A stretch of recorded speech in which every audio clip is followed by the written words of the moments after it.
I'm telling you now, like, red flag, red flag, red flag. I am going to be the original uncanceled.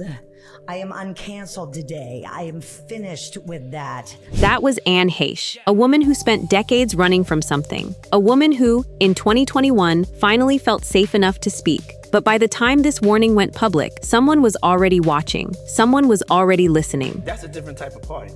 Different type of party. Those words, spoken casually on Ellen's stage in 2009, would later be viewed over 10 million times, because everyone watching suddenly understood what different meant. I am Ellen DeGeneres. My name is there. My name is there. My name is on underwear. A woman so obsessed with her brand, so protective of her image, that she built an entire empire on 2 words: be kind. But here's what nobody was connecting. Here's what Mel Gibson and Jim Caviezel discovered when they started pulling the threads. And what they found was bad. Really, really bad. Let me take you back to a story that Hollywood tried to kill. Not because it was poorly made, not because it was unmarketable, but because it exposed something that had to stay hidden. Sound of Freedom, a film about child trafficking based on the true story of Tim Ballard, a real anti-trafficking operative. Jim Caviezel played the lead. Mel Gibson was the executive producer. 2 of the most recognizable faces in Hollywood history attached to a story about rescuing children from the worst crime imaginable. The industry's response was swift and coordinated. We were down in Cartagena. The guys would come up, traffickers, and they were, right in front of us, ask us if we wanted niñas or niños, and little boys or little girls. And people think that that's not something that happens here in the United States. Well, absolutely it does. Over 300,000 children under the ages of 18 were sucked into the deepest recesses of hell. And this wasn't a scene from the script. This was Jim Caviezel describing real traffickers approaching the film crew in real time. Real predators, operating openly, confident that no one would stop them. The film was finished in 2018. Budget, $14.5 million. It had a distribution deal locked with 20th Century Fox. Then, in 2019, Disney bought Fox. And the film vanished. Not shelved with an explanation, not delayed with a release date, completely gone. The filmmakers fought for over a year just to get it back. The Hollywood handing that person, here you go, you can do whatever you want. No, it doesn't work that in the industry. We've come to a very, very dark place. But there's a great light that's moving right now. Jim Caviezel was already being functionally blacklisted by the time Angel Studios finally acquired the distribution rights in March 2023. A-list opportunities had dried up, roles disappeared. The industry had already decided this man was untouchable. This project was untouchable. Then, something nobody expected happened. On July 4th, 2023, Sound of Freedom released anyway, and it made $14.2 million on opening day alone. It beat Indiana Jones, a $14.5 million film about child trafficking that Hollywood buried for 5 years, ended up making $251 million globally. The studios couldn't explain it, the critics couldn't kill it, and the timing of what happened next would connect this film to something far darker than anyone initially realized. Social media, something coordinated, something deliberate. By August 2023, the film had crossed $100 million domestically, and fans of the movie started flooding Ellen DeGeneres' Instagram comment section. Not with insults, not with accusations, just 2 words, repeated thousands of times, under every single post she made. Sound of Freedom. Over videos of her cooking, under clips of her talking about fruit, under lighthearted jokes, the same 2 words. Thousands upon thousands of times. It went viral. Now, Ellen DeGeneres had built an entire 20-year career on a single brand, Be Kind. She had a platform reaching tens of millions of people. She could have responded to this. She could have acknowledged the film. She could have addressed the conversation directly. She chose complete silence. Ellen DeGeneres, someone who had spent nearly 20 years building her entire identity around Be Kind, who had a platform reaching tens of millions of people, never responded. Not a word, not an acknowledgement, nothing. At the time, most people dismissed it as internet trolling, but what nobody realized was that Ellen's silence on Sound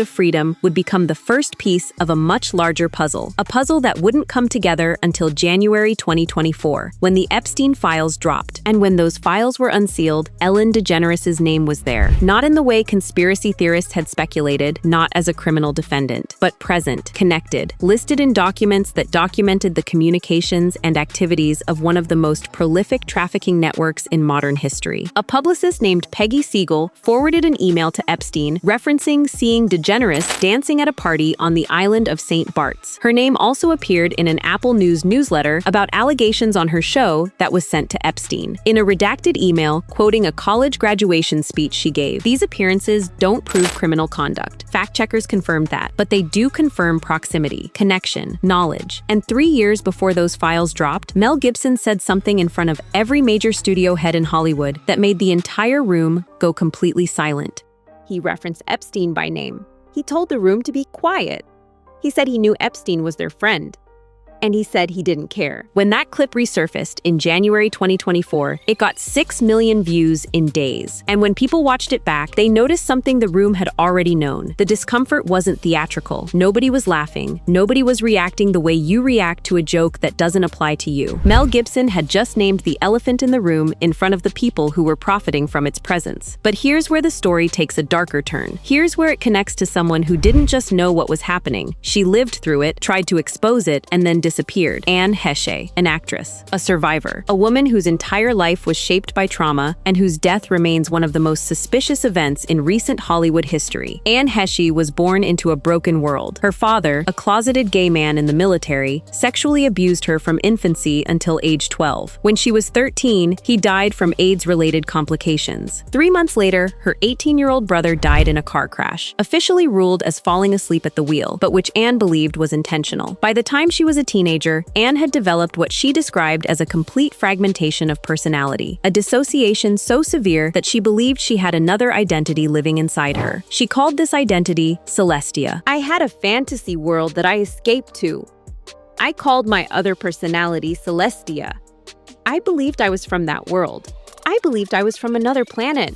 I think I was insane. Now, what Anne was describing, trauma-induced dissociation, fragmented personalities emerging under stress, these are recognized psychological responses to severe abuse. But they're also core characteristics of what researchers call Project Monarch, a controversial theory suggesting that certain individuals with severe childhood trauma were being deliberately programmed by intelligence agencies to create multiple, controllable alter egos. It's extreme, it's conspiracy adjacent, but MKUltra was real. That's confirmed. The CIA did conduct illegal mind control experiments. They destroyed the documents. And if they were doing it in the 1950s and 60s, what makes you think they stopped? Anne Heche's life trajectory suggests something more than coincidence. By 1997, she was climbing in Hollywood. She had landed major film roles: Donnie Brasco with Al Pacino and Johnny Depp, 6 Days, 7 Nights with Harrison Ford. She was becoming a star. Then she met Ellen DeGeneres at a Vanity Fair party. What happened next would define both of their lives, but for completely different reasons. It's March 24th, 1997, when the two meet at a Vanity Fair Oscar party, and there's an instant connection between the two. It's a super fast love affair, and not too long after is when Ellen's cover of Time magazine comes out. This cover caused a lot of controversy, and it's just 11 days later, on April 25th, that Anne would be attending the premiere of her movie Volcano. She decides to flaunt her new paramour, Ellen, on the red carpet. This is an absolutely insane move for Anne, because even just bringing up the idea, she was getting threats from management. She was told her contract with Fox would be ended, but she showed up on the carpet with Ellen anyway. Anne Heche chose love over career. She chose Ellen over the industry's demands, and the industry destroyed her for it. For the next 10 years, she didn't get a single major studio role. Blacklisted, canceled, effectively erased from the system that had briefly welcomed her. While Ellen became Ellen, building an empire, launching a talk show, becoming the friendly face of late-night television, Anne spent those years in darkness, struggling with substance abuse, fighting her fractured mind, trying to rebuild a career that had been systematically dismantled. But she never stopped talking about what had happened. And in 2021, when she launched her podcast Better Together, she finally spoke directly about Ellen. I'm telling you now, like, red flag, red flag, red flag.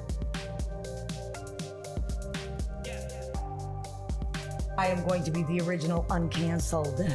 I am uncanceled today. I am finished with that. Anne Heche wasn't just venting about a breakup. She was warning people. She was telling them to run. She was telling them that Ellen's Be Kind persona was a mask, that there was something beneath it, something dark. And she wasn't alone. She warned others directly. She told friends to stay away. She was building a narrative, building a case against a woman who had systematically destroyed her career for refusing to stay silent about their relationship. But then something happened that would silence Anne forever. August 5th, 2022. Early morning, Anne Heche was having breakfast. She was driving through the Mar Vista neighborhood of Los Angeles. By 10:55 a.m., she had caused 3 vehicle collisions. The third one embedded her car 30 feet into a residential home. The official story: accidental crash, high speed, driver error, narcotics found in her system. But the details of that day paint a very different picture. There is a person stuck inside the vehicle.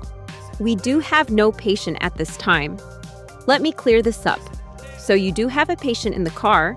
We have identified one patient inaccessible at this time. Anne was trapped in that car for nearly an hour. The emergency response logs show confusion, miscommunication, and what appears to be a systematic failure to locate the driver. Firefighters were asking if there was anyone in the vehicle at all, while she was sitting inside it, unable to escape. When she was finally extracted, she was conscious, talking, alert. Paramedics transported her to the hospital in what eyewitnesses described as a body bag, a covering that would normally only be used for deceased patients. Helicopter footage shows Anne being loaded into the back of an ambulance after being removed from the crash site by the LAFD, and it looks like she's being transported in a body bag. The next day, Anne's ex-boyfriend Thomas Jane told the Daily Mail she was stable and expected to pull through. By August 8th, she was in critical condition with severe hypoxic brain injury and wasn't expected to survive. 48 hours later, she was declared brain dead. On August 14th, she was taken off life support. A woman who had just spent months warning people about Ellen DeGeneres. A woman who was about to release a posthumous memoir detailing everything she knew. A woman who had survived 20 years of industry retaliation. Dead. The official cause: accidental crash. But here's what nobody talks about. Here's what raises eyebrows among people who actually pay attention. Anne Heche wasn't some reckless driver. In the 20 years between her breakdown in Fresno and this crash, she had built a stable life. She had a family, a husband, children, a thriving career in television and film. She had rehabilitated her public image. She had recovered. And then, on August 5th, 2022, the same month Sound of Freedom was being heavily promoted online. The same month Sound of Freedom crossed $100 million at the box office. The same month, Anne was being asked directly to respond to questions about Ellen. She suddenly snapped. The owner of the salon that Anne bought the wig from seems to agree that she seemed completely normal. In an interview with the LA Times, celebrity hair and makeup artist Richard Glass, who owns Glass Hair Design,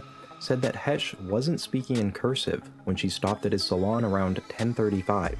Just about 30 minutes before her fatal. 30 minutes before the crash, Anne Heche was calm, coherent, normal. The salon owner said it explicitly. She didn't seem under the influence at all. So what changed in 30 minutes? What happened between leaving the salon and the first collision? The official answer is nobody knows. Nobody's really looking. But here's what we do know. Anne Heche was working on a film called Girl in Room 13, a Lifetime movie about child trafficking, about a girl being held captive, about forced labor, about the exact same subject matter that Hollywood had tried to bury when Mel Gibson and Jim Caviezel made Sound of Freedom. The film premiered after her death. Barely anyone watched it, and the narrative shifted immediately. Anne was mentally unstable. She was on drugs. She was delusional. Any credibility she had built in warning people about Ellen was destroyed in an instant. But the story doesn't end with Anne Heche, because Anne was just one piece of a much larger structure, a structure that connects to a conspiracy so obvious, so blatant, that it hides in plain sight. In 2020, during the pandemic lockdown, conspiracy theorists online noticed something strange. On the furniture retailer Wayfair, ordinary pieces of furniture were being listed at wildly inflated prices. A pillow for $10,000, a storage cabinet for $14,000, industrial furniture that should have cost a fraction of that. And the names attached to these products, matched the names of missing children. Wayfair denied everything, called it an insane conspiracy theory, said their algorithm generated product names randomly, removed the listings, case closed. But here's what nobody talked about. Ellen DeGeneres had launched a partnership with Wayfair in 2015. The ED collection, home decor, baby cribs, mirrors, and yes, $10,000 pillows. Ellen's name was directly associated with products carrying the names of missing children. And when asked about it, she declined to comment. Now, maybe those names were coincidences. Algorithms are unpredictable. Names repeat. But when you stack that on top of everything else, when you look at the bigger picture, the pattern becomes impossible to ignore because Ellen DeGeneres isn't just connected to Wayfair, she's connected to something much darker. Wayfair conspiracy began trending in 2020 after people online noticed that ordinary pieces of furniture were priced at thousands of dollars on the website, and that many of these listings had human names that coincidentally coincided with the names of real missing children. Ellen's stage set, the same aesthetic, the same colors, the same furnishings, the palm trees, the design, all of it echoing a specific location, Epstein's Island. Is it a coincidence? Maybe. But when you're looking at a woman who built her entire brand on be kind, while her workplace was ruled by fear, publicly promoted Wayfair products carrying the names of missing children, maintained suspicious silence when asked about trafficking films, designed her stage set to mirror the aesthetic of a known trafficking hub, has her name appearing in Epstein's unsealed files in connection with parties and communications, coincidence starts to feel like a really generous interpretation. And then we look at the Epstein files themselves, what they actually contain, what people are actually saying. Leslie Groff, Epstein's assistant, appears in those files over 164,000 times, more than almost anyone else in his circle. She sent emails on his behalf,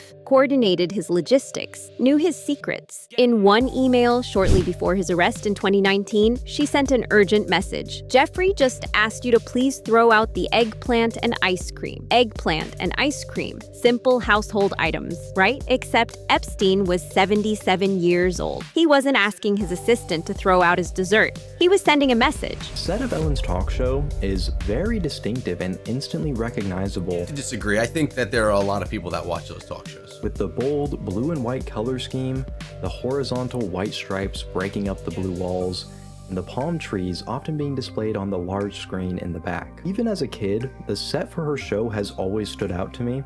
It's not like I really cared, I wasn't giving it any sort of deep thought or anything, but it does look very different from any other talk show.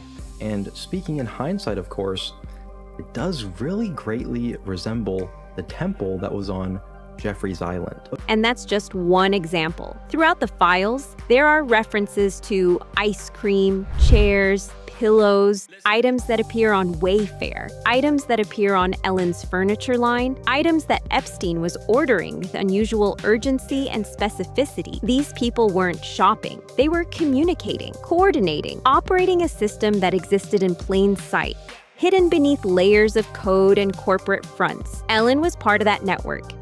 Not necessarily as a mastermind, but as a willing participant, a person with access, a person with reach, a person who understood the rules and followed them. The cost of that participation wasn't abstract, it was paid by real people. Stephen Twitchell, Twitch boss, joined Ellen's show as a guest DJ in 2014. By 2020, he had been promoted to executive producer. He spent 9 years working in her orbit, seeing what happened behind the scenes, understanding the dynamics of that environment. Sources said he struggled during the toxic workplace scandal, caught between institutional loyalty and moral clarity. He saw harassment, he saw abuse, he saw a culture of fear and control. In December 2022, 6 months after Anne Heche's death, Twitch left his home without his car. Police found him dead at a hotel in Los Angeles.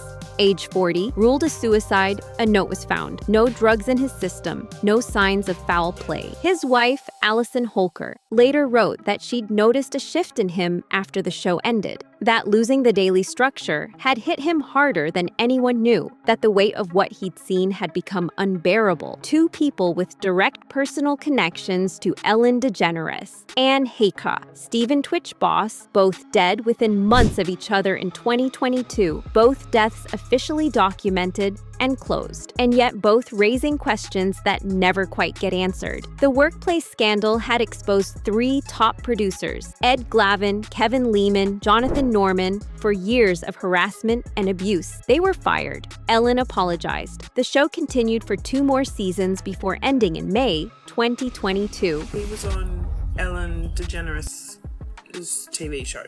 It was so suspicious to me how it happened, and it makes me think, is there anything in the Epstein? I haven't been looking through them, so maybe I should, start looking myself. But yeah, I wonder if has anybody heard anything? But an apology doesn't answer the fundamental question. How did Ellen not know? How did she not see? How did one of the most hands-on talk show hosts in television history not notice a pattern of sexual harassment spanning nearly 2 decades? The answer might be simpler than we want to believe. She knew, she saw, and she chose to protect the system instead of the people inside it. By 2024, the picture was becoming impossible to ignore. Mel Gibson and Jim Caviezel were watching the pieces connect. They were seeing the pattern, and they weren't staying silent about it. In December 2024, at a gala honoring General Michael Flynn for anti-child exploitation work, Mel Gibson spoke. He praised everyone working to expose what was happening to children, and then he made it personal. As you may have heard, this summer there were allegations of a toxic work environment at our show, and then there was an investigation. I learned that things happened here that never should have happened. I take that very seriously, and I want to say I am so sorry to the people who were affected.